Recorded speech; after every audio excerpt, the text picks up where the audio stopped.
So the story goes that Marleen, in fact, she was supposed to be here with us, but unfortunately the train that she took broke. It's not that broke. There was it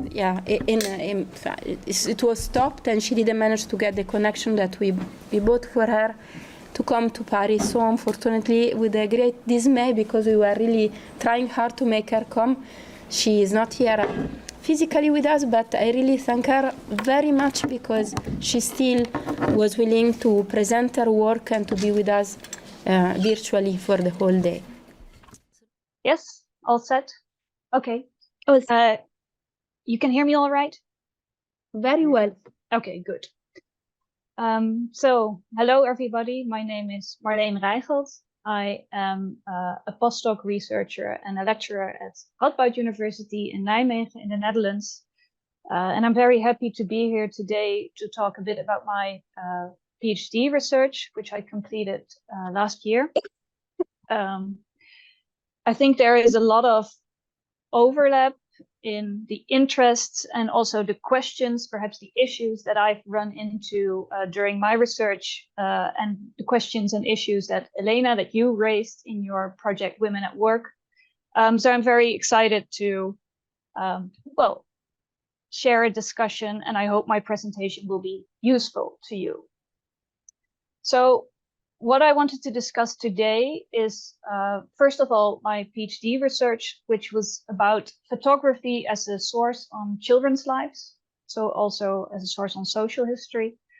And it is situated on West Papua, which was a Dutch colony called Netherlands New Guinea between around 1900 until 1962. And the aim of my research was to make Papuan children visible as social actors in colonial history.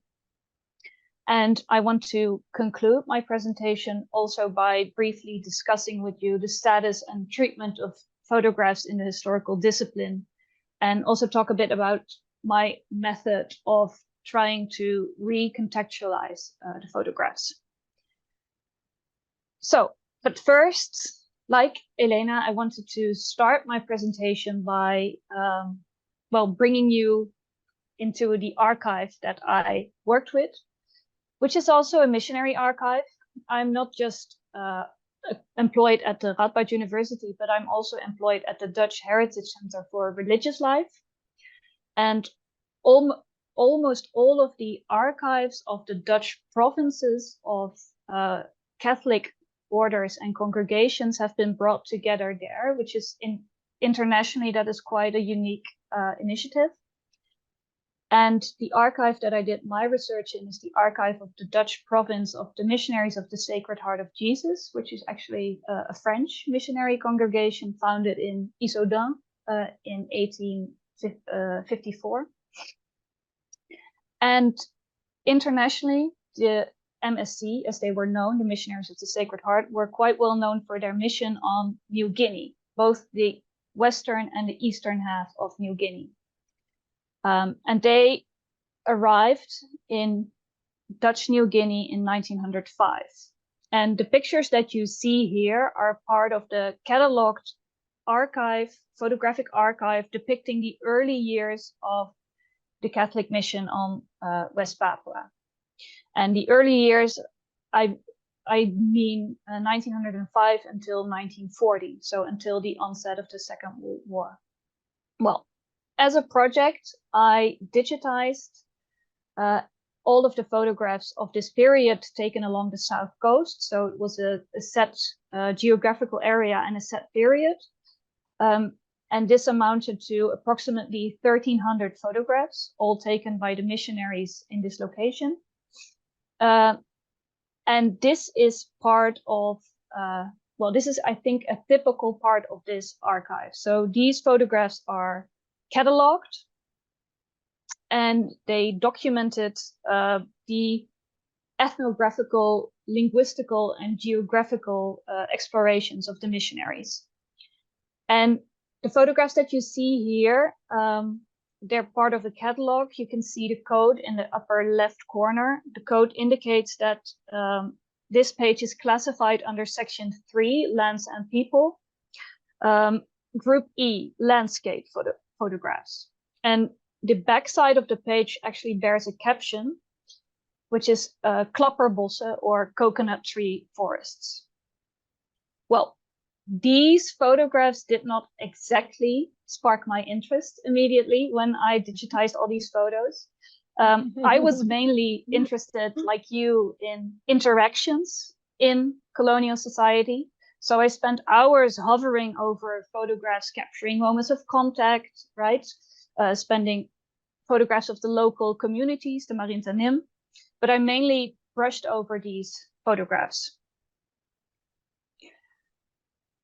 Oh, let me see if I can go to the next slide.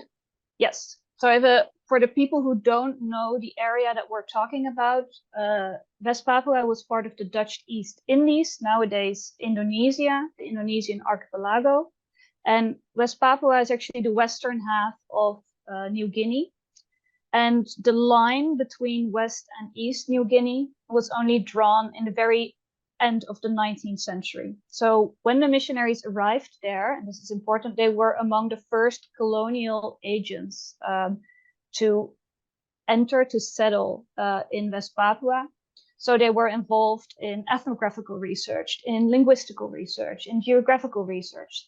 And so their photographs, in addition to documenting the intimate life of people, also document a lot of those efforts. So back to this photo. The database that I made consists of 1,300 photographs. And first of all, it contained as much as possible factual data. So what does the photograph depict? Where was it taken? Approximately when was it taken? Who does it depict, if I knew? And by whom, if I knew, was it taken? In addition to that, I documented the social biography of each photograph. So how was it used? Many of these photos were sent to the Netherlands as part of a letter or as a postcard, for example. What captions were the different versions of the photograph given, and if photographs were used in publications. And you can see the photo that was just on the left side of the page was also used, for example, in a book by one of the missionaries documenting his work in New Guinea. And there as well, it was also captioned klapperbos, which means coconut tree forest. The last part of my database was a high definition scan of each photograph, and that actually made it possible to zoom in on the photographs. And sometimes that made it possible to see a wealth of detail that I could not see when looking at the photographs on the album pages. Okay, so if we look at this photo now, perhaps you can also see that it does not just depict a coconut tree forest, but there's actually a figure standing in the lower half of the photo. So if we zoom in, you can see that there is a boy standing there. And it's a bit hard perhaps to see on the screen because it's all lit up, but he is wearing earrings and a necklace that indicate or that show that he was part of the Marintanim community. I'm giving him, sorry, colleague walking. And this photograph, you can see him also standing. If you zoom in to the left, you can also see that he seems to be standing to the side of a path through the forest, and that there's also a fence visible in the background, which means that he was probably standing along the side of one of the gardens maintained by the Marintanim in the forests. And his cropped hair, so his closely shaved hair, indicate, as well as the band around his left upper arm, indicate that he is a patoer, which is an age grade among the Marintanim for boys up until the onset of puberty. And this photograph and encountering this boy so unexpectedly made me wonder why was this quite a young child captured so inconspicuously on a photograph documenting an early explorative trip? And why was he standing there all alone? Was it possible perhaps that he was guiding the missionaries through the forest and to the gardens? So this photograph struck me, and not because of the presence of a young person per se, because young children were the overwhelming dominant subject of many of the missionary photographs that I digitized and that I analyzed. Children were, I think, the primary target of many of the civilizing projects that the missionaries undertook. And yet it were photographs like these in which children turned up quite unexpectedly, which prompted the question that informed my research. What were they doing there, right? And it were photographs like these which made me start to see children not just as objects of interests of the missionaries, but as active participants in the events and in the encounters that are documented in these photographs. So my PhD research was centered around the question, how can photography be analyzed as a source on the life worlds, positions, social positions, and experiencings of children growing up in colonized territories? And I'm going to present a part of one paper today. But my PhD consists of 4 articles. Children documented in encounters and negotiations in colonial space. So the history of colonial and missionary photography. Children as intermediaries, which I'm going to discuss today. So the role of children in the history of colonization of settlement. Children enrolled in colonial boarding schools, sort of to situate my research in the history of childhood and the history of education. And children who were taken along on a diplomatic tour through Europe, global history. And a little bit about my theoretical framework. As I began my project and being interested in photography as a source on colonized people being documented by colonizers, a lot of the literature that I ran into was about, indeed, photography as violence, photography as complicit in colonialism, photography as a source on, or a source in research centered on representations or questions about representations. So how are people depicted? How are they represented? But I was not so much interested in representation. I was interested in social history, like where do I see children? With whom? When? What can be inferred about the context? And one of the major theoretical works that helped me a lot in my research was the work by Ariella Azoulay. She has written a lot about photography as the project of an encounter between different participants, as she calls them, in the event of photography. And these participants are, of course, the photographer, but also the person being photographed, and also people who might have been present at the moment of photography.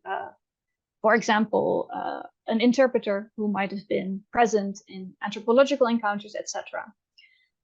And what she says is that there may be unequal power relations, or there probably were unequal power relations between the different participants on the event of photography. But what is important is that no one of them is sovereign. And what she means by that is that there are always traces of agency of every participant, because no one is in a position to completely determine the outcome of the event. And that creates space to research and discuss the agency also of people who are being photographed. And what she proposes is to watch photographs instead of look at them. And by watching, she means look at these, watch photographs through the lens of mobility. So look at movements, practices, encounters, and specifically aim to position these in time and space. So what she aims to do is reinsert photographs into temporal and spatial dimensions. So not look at them as a sort of aesthetic product, as a representation, but look at them as a moment in space and time. And how do you go about that? Well, for me, how I went about that is I analyzed photographs always in tandem with other sources from the missionary archive. So what I did, or how I recontextualized these photographs, because as you could have perhaps see in my first slide, there was very little context in the photographic. I used other sources such as letters, diaries, etc., to recontextualize these photos. So the question in the paper, which I will briefly discuss now with you, because I thought that was the most similar to the questions asked in Women at Work, was in which ways did young people act as guides, interpreters, and informants, basically colonial intermediaries, in the early phase of colonial settlement in Dutch New Guinea, so between 1905 and 1910. And what I also wanted to ponder or think over was, what are reasons that this phenomenon guiding children may have remained obscured? And I researched children in 3 different positions: as guides, as practical aids, so as sort of assistants to the missionaries, and as interpreters and cultural brokers. So this presentation began with one photograph documenting the presence of a young boy who may have been guiding the missionaries on their early explorative travels. And once I started looking for it, quite a few landscape photographs, presumably made on travels during 1905 and 1910, feature children. Some of the examples you can see here, none of them feature adults, which is also interesting. The photographic documentation of this period is quite limited. The photographic equipment was, of course, still very heavy and cumbersome to carry around in this period. But the presence of the young people in many of these landscape photographs indicate that children at least occasionally accompanied missionaries on their travels and trips, and that these were local children. Well, departing from the hypothesis provided from the photographs that children were present on these early explorative journeys, I started looking at the textual sources in the missionary archive. And this is one example of a letter that was published in a missionary journal describing a first trip to a village to the far east of the south coast. And this is written from the perspective of one of the missionaries. And he writes, "Hey boys, where can we find a water hole?" So he's looking for water to drink. "That way, Tuan." "Ah, but who is going to show us the way?" Me, and a whole bunch of them little rascals chased after us. In a blink of an eye, those apprehensive boys seemed to have changed, and cheerfully and friendly they led the way and said their names and asked ours and took us by the hand. So I think this is in many ways a very typical literary narrative that you can find in these missionary journals. So children are cheerful. They're eager to help the missionary. They want to be friends with the missionary. And most of all, they are a sort of anonymous group, described very in a very stereotypical way. And what I also think is very interesting, that the missionaries are looking for water and they're in an unfamiliar region. They don't know where to find it, but still it reads so that they ask children to show them the way, but then they chase after the missionaries. So, right, who is chasing who exactly? But, well, the letter then describes a very difficult trip across the marshland on the south coast, during which the children show the missionaries how to navigate bridge-like constructions used by the Marines. And then they conclude, "The way back across the bridges was successful, but only because I had taken the precaution of giving the pots filled with water to the most boisterous boys and the lids to the quieter ones, telling them, 'You may help too.'" So if we read through the stereotypical framing of this story, what you actually see is that these boys were leading the missionaries to a water source unknown to them, even sharing their skill in how to navigate the difficult terrain. And also what I think is interesting, the word tuan is Malay, and Malay was sort of the lingua franca in Indonesia. And if these Papuan boys already spoke a few words of Malay, that may also indicate an intermediary position in this colonial society. So departing from that perspective provided by the photographs, so the hypothesis that children acted as guides, the textual sources feature quite a few examples of young Marines engaging in practices of guiding, escorting, introducing the missionaries to elder people in the villages. Rowing also was a task that a lot of young boys engaged in. So it was also a specific skill that these children had and the missionaries didn't have. And so starting from the photographs and approaching children as possible intermediaries helps read through the passive framing and instead focus on encounters and acts. However, the photographs also have added value in addition to changing the perspective.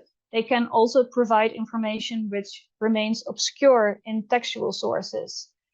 Namely, first of all, they make the phenomenon visible. So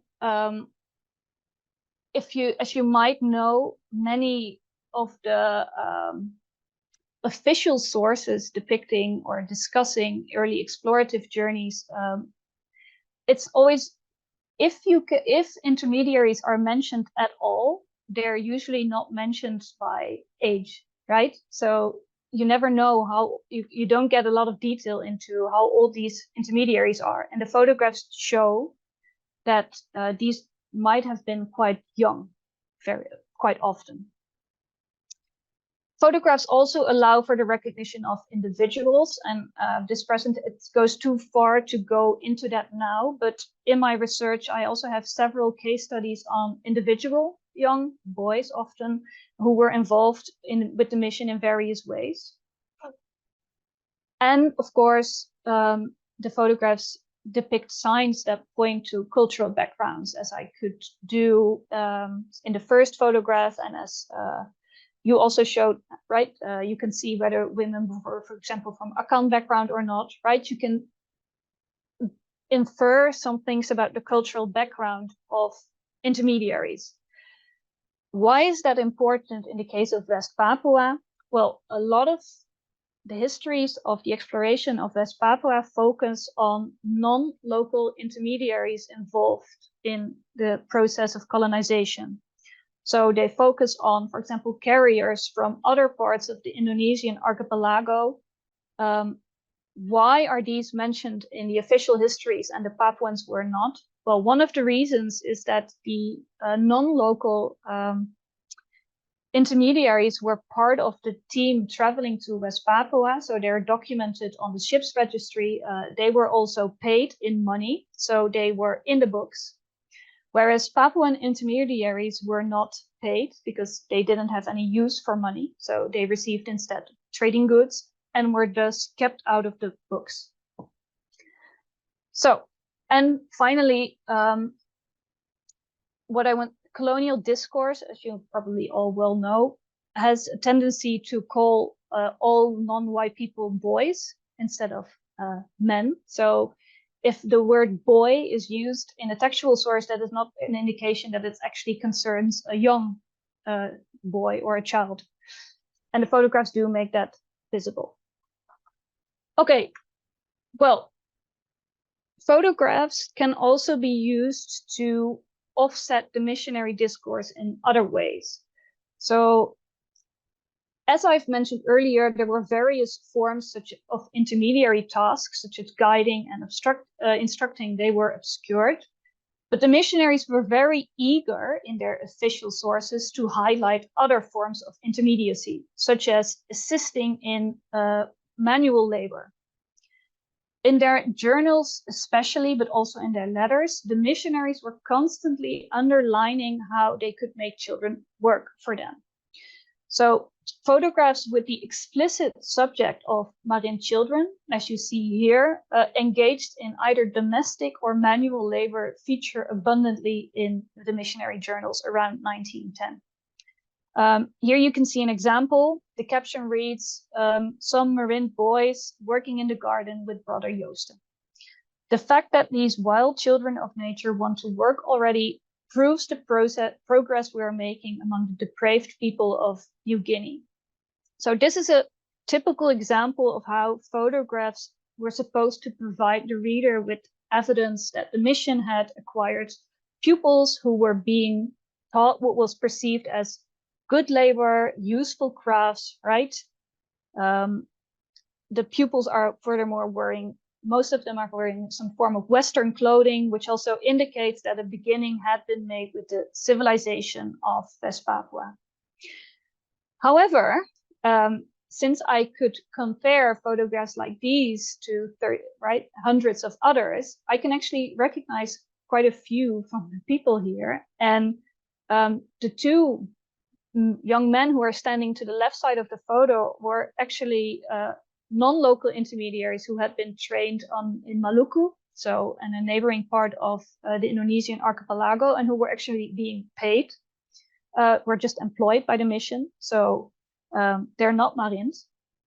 The boy in the center, however, unmistakably is. So he's the only one dressed in the Marins for the age grade of Aroy Patur. So he's probably 13, 14 years old. And zooming in on the picture, it seems like he is holding up a piece of fabric to shield the lower part of his body. So all in all, the photograph of the missions boys working is clearly staged. And this is a notion which can be supported by the fact that there are no other photographs of working Marin children in the archive in this period.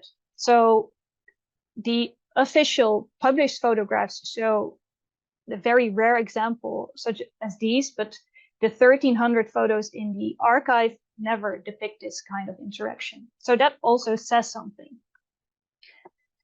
And another example, so the missionaries were always looking to acquire pupils. Since there were only 4 missionaries, they were quite busy. They also didn't have a lot of money in this period, so they were always looking for young Marins to help them out with all kinds of things. And the picture here is actually quite interesting because it depicts 4 boys who they managed to convince for a very brief time to live with the missionaries. Their names were Sopayan, Grave, Bade, and Umre. And there are no textual sources drafted around the time of their stay, which was around 1906, that mention them at all. However, this photograph accompanied a letter from 4 years later, 1910, where one of the missionaries described how he runs in one of these boys in a very different part of the island many years later. And he describes how these boys left them to work for Chinese traders in Merauke instead, since the missionaries restricted the freedom of these boys in many ways. So they forbade the children from leaving the mission station at night, which meant that they could not attend Marin social events, which all took place after dark. They did not pay the children as much as these Chinese workers. So to conclude, it also shows that these children had agency, and these young boys could choose between different colonial agents who to interact with and who to engage with. Well, what about these? So my final example of intermediaryship that I wanted to discuss also concerns boys like these. So the children who did live with the missionaries for some weeks or some months on the mission station. Mentions are scattered and scarce, but it seems that at least several groups of young boys lived with the missionaries between 1905 and 1910. But despite the claims in the official reports and letters that these children were being educated or were being prepared for baptism, a critical reading of the engagement between the missionaries and the children indicates that in this period, it was the other way around. The children were actually instructing the missionaries. Take, for example, the missionaries' engagement with Ahu and Kenda, who were two teenage boys living on the mission station for a few months in 1908. They helped out at the mission station, and they accompanied on the missionaries on their travels, carrying wood, fetching water, making fire. But they also helped out with an article which one of the missionaries composed for the anthropological journal Anthropos, in which he describes the different age grades of the Marintenin. And what they also did is the missionaries, the MSC, had their headquarters on Langur, which is an island in the Kai Islands, the Maluku. What he did is one of the boys, Kenda, he took them to the Kai Islands. Kenda stayed there for 6 months and traveled back together with newly arriving missionaries. So it seems very likely that Kenda was sent to the Kai Islands to instruct arriving missionaries on Marind language and Marind customs. And also when visiting villages in the vicinity of the mission station, it seems like children supplied the missionaries with the most useful information. So letters indicate that children informed the missionaries of the practices that the colonial government tried to ban, such as whether or when the Marind went on raids, for example. And it seems that, again, here, children are the ones teaching missionaries the Marind language. And this is one example from a letter which shows that.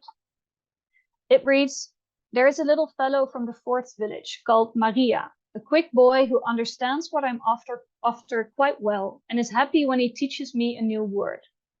When I have finished an outline for a new catechism lesson, I sometimes take him home with me so I can practice. One time, while he was in complete wonder about what I had said, he suddenly asked, 'May I tell the other boys about this too?' 'Yes, dear boy. Please pass it along. The more the better. May our good Lord bless that seed.'" So what you see here, of course, again, is a very typical, I think, propagandistic message about how the missionaries are spreading the good word and how effective their work is. But reading between the lines, of course, what you see here is that it's not the missionary instructing the child, it's the other way around. It's the child instructing the missionary. And finally, returning to the photographs, a final argument can be made to support the impression that in the first years of colonial settlement, the encounters between missionaries and children primarily serve to instruct the missionaries rather than civilize the children. So this figure shows photographs of children deliberately posing at the mission. And again, it's probably not visible right now, but if you zoom in, you can actually see that there are two young boys again standing on the porch of the new building, the new main building of the station. Interestingly enough, and this is also has to do with race and photography, which we might perhaps hear more about later, but of course the dark skin of the children is far less visible than the white dress of the missionaries. But the point here is that photographs like these had to prove probably the mission's influence on local children to show that the missionaries were raising their first pupils. However, what a critical reading of this photograph does is indicate that the mission's claim that clothed boys were staying at the mission station was an exaggeration. So the photographs that the children wear here are ill-fitting, awkwardly bound or temporarily draped. So it's more like a temporary cover for the sake of the photograph than practical everyday dress. So it seems more likely that these children had far stronger connections to Marin communities still than to the missionaries.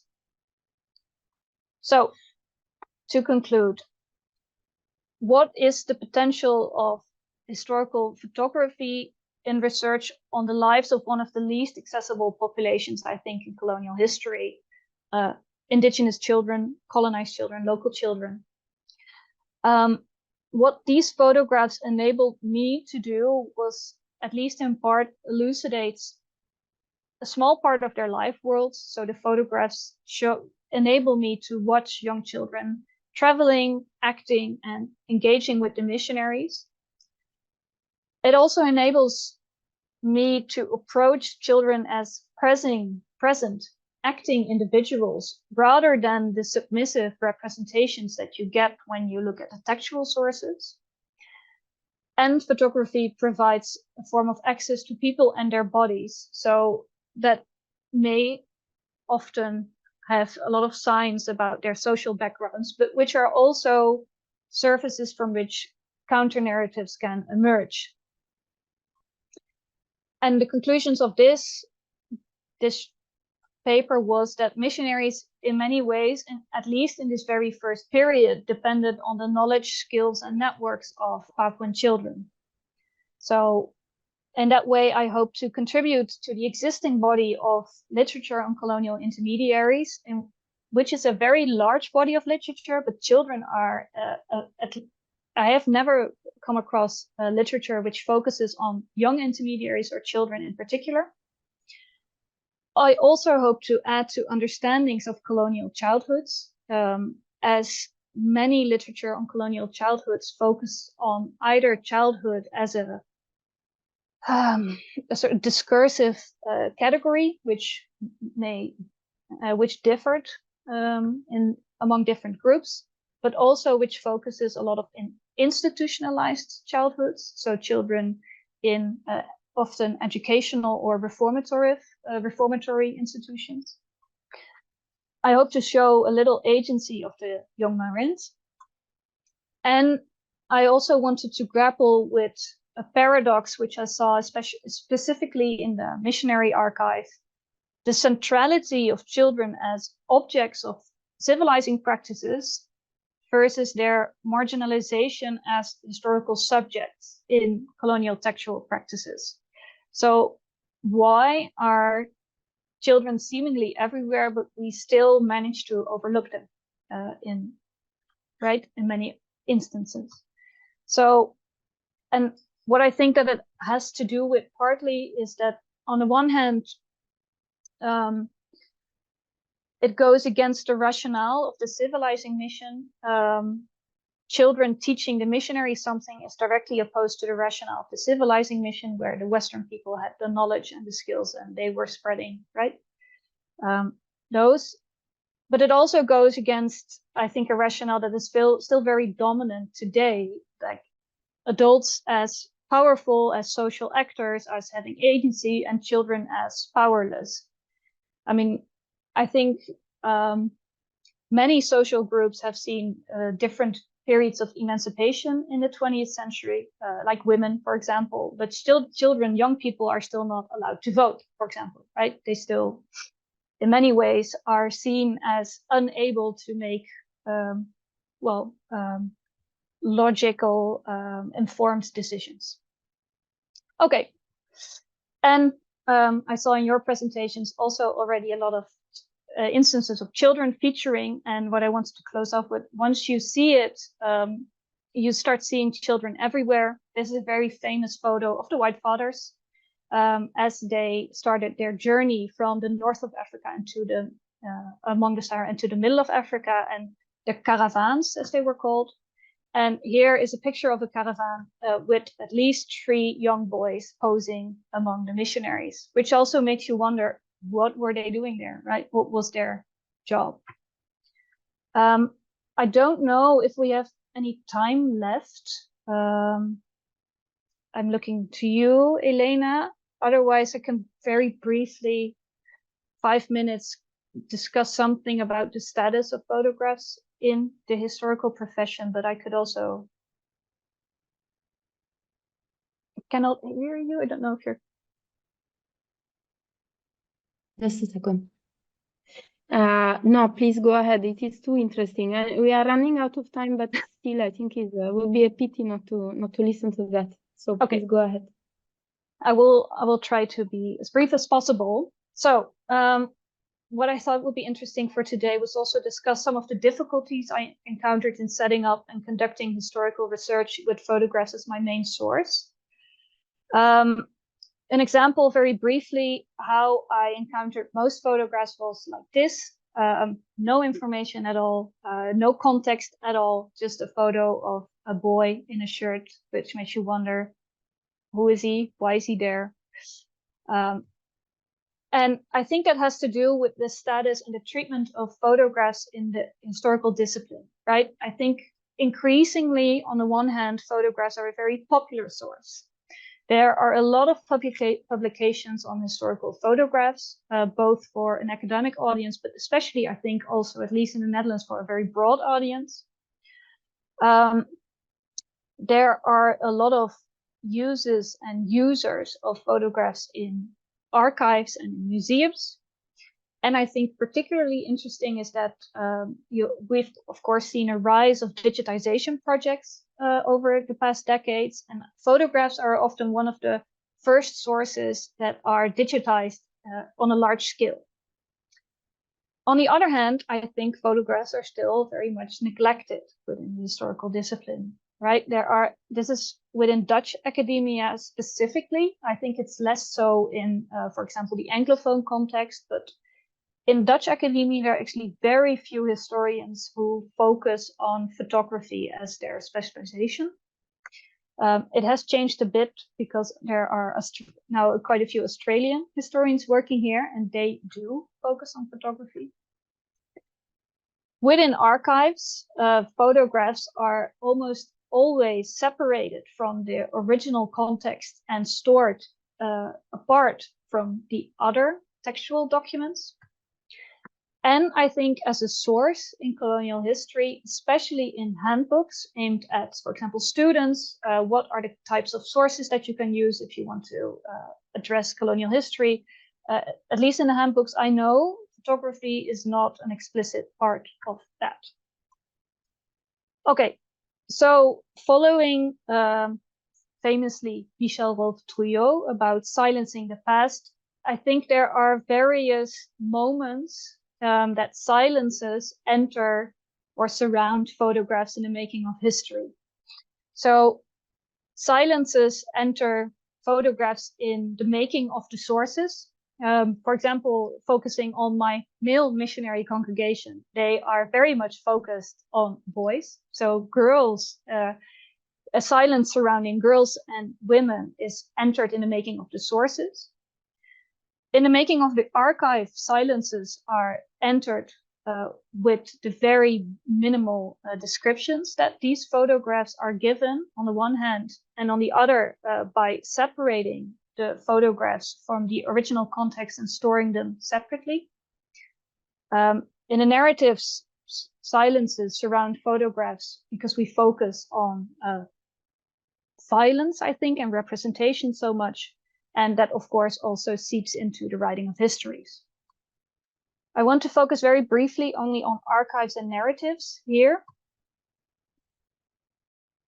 I'm also an archivist. As you may know, there are two archivist principles which are the most important when constructing an archive and when maintaining an archive. That is, first of all, the principle of provenance. And secondly, the principle of original order. So the principle of provenance means do not put together archival materials that come from different creators or origins. Do not reorganize by subject, chronology, geographic division, etc., and respect the original creator of the archive. Well, both these principles do not seem to apply to photographs. this is a screenshot of the Dutch National Archives, but I think it's very similar in a lot of countries. The very first choice that you have to make when you enter the catalog is whether you want to search our archives or search our photo collection, as if they are two completely different things. And when you enter, this is a different archival institution, but I think it's very similar in many institutions, is when you opt to search the photographic collection, you get a random order overview of different thumbnails, which show images but do not give any context at all. So there is no order, and photographs are treated as illustrations, possible illustrations, but not as archival sources. And finally, the information that is then given often, or the information that is recorded and presented online about these photographs, is a place, a date, and a short description, but nothing about the collection that this photograph came from, how it was used originally, for what purpose it was taken, right? The context, the historical context, is missing completely. It was the same as you saw in the missionary archive. This is another sheet in which you may recognize the boy, which was also on the album cover I just showed you. This page already had a little bit more information, because on the back side it read interne jongen, which means border. And when I started looking for the social biography of the photo, how it was used, was when I could finally find a little more information about who this was. So in the journal, I could find that his name was Dominicus, that he had come from Vendu, that he had entered the boarding school at least around 1930. So now I had a name, I had a place, and I had an indication of a date, which means I could look for him in other sources, right? I could combine the photographs with diaries, with letters, with registers of the school, etc. Not all publications are this useful, of course. Another example is on the right side of the screen, which is a composite plate entitled On the Road to Civilization, where Dominicus, his baptismal name probably, is called a new brother. And that ties into, I think, another reason why photographs are still difficult or partly neglected within colonial history, is the way we look at photographs, and this is changing, I'm very happy to see, has, I think, on the one hand, been very heavily influenced by classical art history. So the focus when we look at photographs is often on the technique, on the aesthetic, on the semiotics. So what may have been the intentions of the photographer is probably the first thing that you have to answer when looking at these photographs. And secondly, some influential theoretics from especially the 1970s, which looked at the camera as a disciplining tool and a form of violence indeed. So Foucault, Susan Sontag famously, but also Walter Benjamin, Sekula, John Berger. What these do, both of them, is place photography very firmly in the realm of cultural history, so not social history, and also as a source for questions of representation. These are some quotes. I think we can skip them. Photography is violent. And well, what has helped me a lot is new perspective, mainly from anthropology and for more recent developments within art history, which look at photography not merely as an image, but as an act with various participants, and as object image with shifting meanings, and with the possibility of multi-perspectivity sort of ingrained in the source, because the meaning of a photograph is also determined by who looks at it and in what context. So that photographs can also always acquire new meanings. This is some of the literature which has been very useful for me and that I wanted to share with you, which is more or less about this issue, right? Adjusting the lens, looking at colonial collections with new questions from new perspectives, interested in indigenous agency. And I think, interestingly enough, a lot of this literature comes from settler colonial contexts. So Canada, Australia, partly the United States. Well, I'm going to skip this.